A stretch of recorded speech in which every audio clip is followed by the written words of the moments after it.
ഒരു ഗ്രാമത്തിലെ ഒരു വീട്ടിൽ ഒരു കോഴിയമ്മയും കുഞ്ഞുങ്ങളും താമസിച്ചിരുന്നു.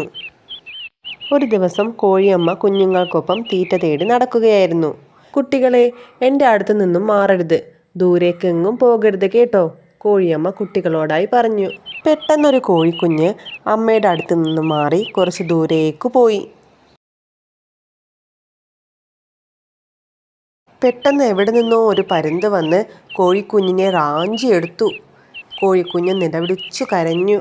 ഇത് കണ്ടുവന്ന കാവൽ നായ ഉറക്കെ കുരച്ചു. പരുന്തിന്റെ തല മരക്കൊമ്പിൽ തട്ടി. കോഴിക്കുഞ്ഞ് നിലത്ത് വീണു. അവൾ വേഗം അമ്മയുടെ അടുത്തേക്ക് ഓടിപ്പോയി. മാതാപിതാക്കൾ പറയുന്നത് നമ്മൾ അനുസരിക്കണം.